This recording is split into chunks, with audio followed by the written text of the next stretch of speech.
হয়েছে। আমরা আছে মাদার ট্যাগ থেকে, আমাদের তো আসতে সময় লাগে বৃষ্টির জন্য, যে আমরা তো পরিশ্রম করে পুরা বাচ্চা কাছে ভিজাচ্ছি।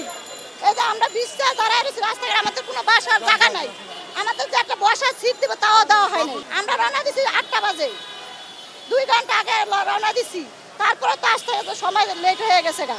এর জন্য বৃষ্টির জন্য, জ্যামের জন্য 2 ঘন্টা আসার পরও যদি আমরা সময় না পাই, ধরেন আমাদের কি করার। আর আমরা দেখছি যে এখন একটি শিক্ষার্থী এইমাত্র এসেছেন, অর্থাৎ প্রায় আধা ঘন্টা দেরি হয়ে গেছে। এখন বাজে 1:20, অর্থাৎ 20 মিনিট দেরি হয়ে গেছে শিক্ষার্থীর ভেতরে প্রবেশ করতে করতে, অর্থাৎ তার কক্ষে যেতে যেতে হয়তো আরও 10 থেকে 15 মিনিট সময় বেশি লেগে যাবে। আমরা একটু পুলিশের কথা শুনতে যাচ্ছি। কলেজের পরিবর্তে সিদ্ধেশ্বরী গার্লস কলেজে চলে যায়, তো ওইখানে সে কান্নাকাটি করতেছিল।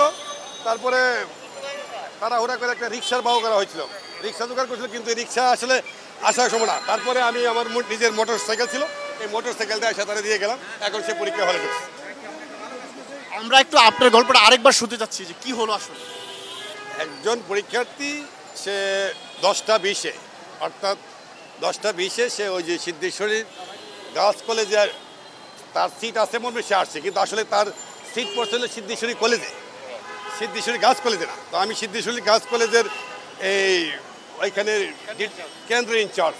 তারপরে যখন তার কান্নাকাটি দেখলাম, তারপরে তারা একটা কেউ একটা রিক্সা জোগাড় করে দিল, কিন্তু আমি দেখলাম যে এই রিক্সা এসে সিদ্ধেশ্বরী কলেজ কভার করতে পারবে না, এখান থেকে রিক্সা গেলে কমপক্ষে 15 মিনিট লাগবে।